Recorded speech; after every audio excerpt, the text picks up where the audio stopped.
So the trans-theoretical model of change, basically what that says is that there are 5 stages of change. And I think this is an interesting thing to reflect on, especially if we think about why a client will come to see us. The essence of that is there's a desired behavior change there, be it money, well, clearly money, but that would feed into being a bit more thoughtful with their money, working with their family on, building a retirement plan, buying an investment, whatever it is. I think, broadly, we can accept that there's a change that's desired. Psychology generally focuses on the clinical side of these things. So if there's depression or anxiety, post-traumatic stress, that's how it's more traditionally applied. But there is absolutely application in the financial side as well, which I'll sort of walk through. So yeah, again, something that I think is thoughtful as well when we talk about behavior change is it's not necessarily linear, right? Something that I think the psychology industry has done really well is build in resilience, and the fact that things don't necessarily work the first time, things aren't in a straight line, which, Thomas Edison captured quite eloquently, so I won't try and better him. Cool, so the first one is the first stage of change is pre-contemplation. And this is where people aren't necessarily ready to accept that there is a behavior change needed. So they're unaware that they have a problem. They're unable to see their negative consequences, be that overspending. Think about somebody that might drink too much, smoke, maybe haven't thought about their financial plan in the right way. They underestimate the benefits of actually introducing a new change. They're resistant, unmotivated. These are people that probably aren't knocking on the door coming to talk to you. The reason I put it there is because, especially if we're dealing with families, as an example, one part of that couple might be in the pre-contemplation stage. Certainly family members, people around them might be there. So, yeah, I thought that was clearly a good start, a good place to start. The next piece is around contemplation. This is where people are starting to think about it. They're thinking about making change over the next 6 months. They're aware of the pros.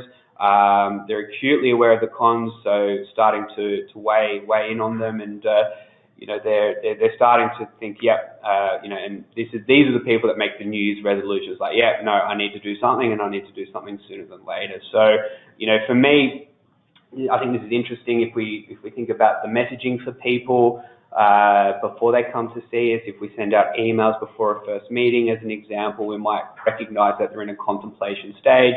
And to that end, if there's anything that we can do to help create that motivation, then clearly that's beneficial.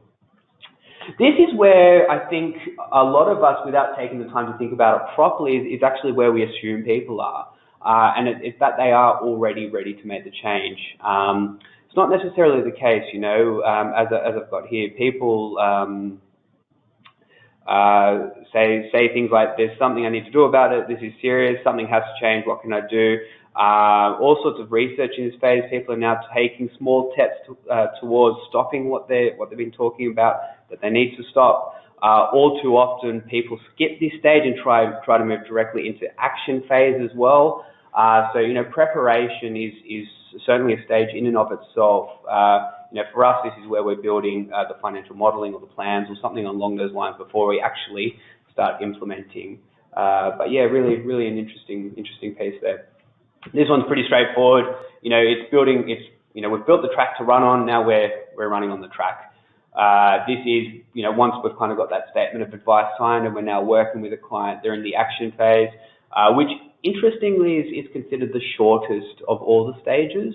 I think before I saw this model, I would have assumed or presumed that action is the ongoing state, but it's actually not the ongoing state. The ongoing state is the maintenance phase.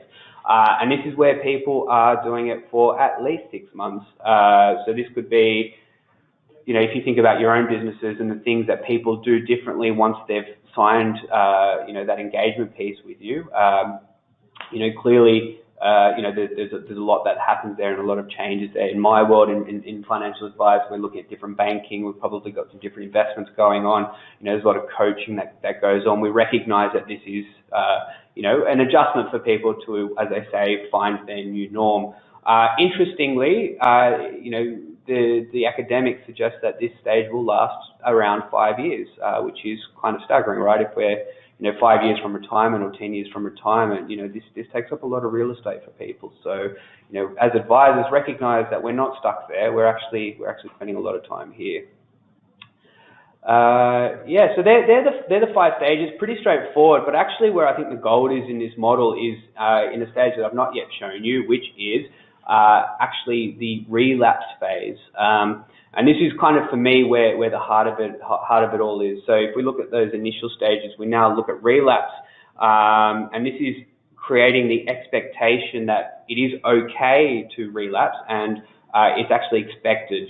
Statistically speaking, most people will relapse when they have a behavior change. So then as an advisor, what are we going to do to help, fix that relapse? Perhaps I would question, if you're only catching up with your clients or speaking to your clients once a year as an example, and there's a relapse that happens in the first or second month of that year, you can start to see that there's a lot of work that needs to get done to get them to go back around that will. So recognizing that relapse is something that should be expected is an important thing for us to think about when we think about how we build engagement models with our clients.